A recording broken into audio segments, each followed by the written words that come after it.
On se connecte au marché. Bonjour à tous, on va revenir un peu sur un truc qui m'a fait halluciner.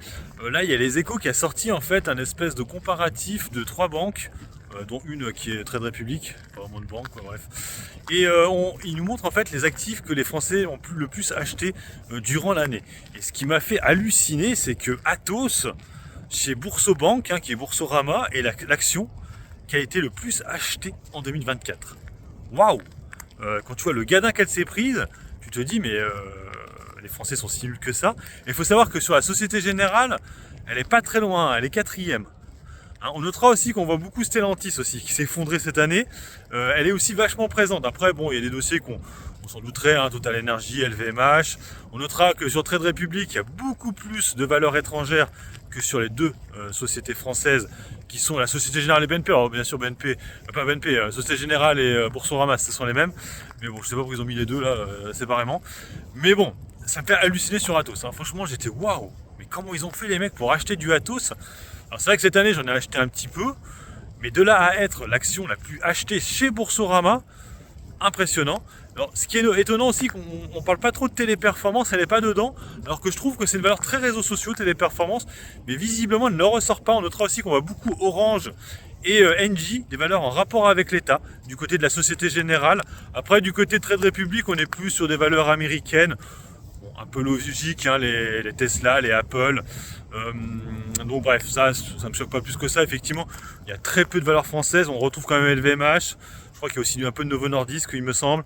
Bref, en tout cas, c'est assez intéressant de voir que les Français sont attirés un peu par des grosses daubes qui chutent. Je pense principalement à Atos, Stellantis, même Orange aussi, qui est présente. C'est quand même des dossiers assez compliqués pour gagner de l'argent. En 2024 dessus, c'était chaud. Même Orange, qui a une valeur très défensive, elle n'a pas eu du tout le côté défensif cette année. Parce qu'en fait, vu que la chute des marchés vient des problèmes avec l'État, le gouvernement, et vu qu'Orange, l'État est actionnaire, ça s'est ressenti. Même si on a vu d'autres dossiers, donc comme Renault, dont l'État est aussi actionnaire, qui n'apparaît pas vraiment dans les classements. En plus, c'est ça qui est marrant. Elle a plutôt bien marché, boursièrement parlant. Bref, en tout cas, c'était assez intéressant, mais en tout cas, les actionnaires Boursorama, Boursobank, là, revoyez vos classiques, parce que franchement, des dossiers comme Atos, bon, c'est sympa, il faut mettre une petite somme, mais pour moi, elle ne devrait même pas apparaître dans ce classement, quoi. Elle devrait vraiment être dans les pires, les valeurs les plus vendues. Alors, c'est vrai qu'on ne pouvait pas. C'est vrai que, il me semble que la Société Générale n'autorisait pas à vendre Atos, et c'est vrai que c'est difficile de jouer la VAD sur Atos. C'est ça qui est un peu chiant. Je sais qu'un abonné m'avait posé la question, et j'avais regardé tous les turbos, les warrants accessibles en France, et il n'y avait rien. Je pouvais rien faire.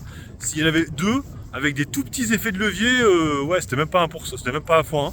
C'était 0,30, un truc comme ça, donc il n'y avait rien. Il n'y avait absolument rien de disponible pour jouer la baisse sur Atos. Malheureusement, parce que c'est vrai que là, tu étais le roi du pétrole. Tu aurais évadé Atos, tu étais le champion.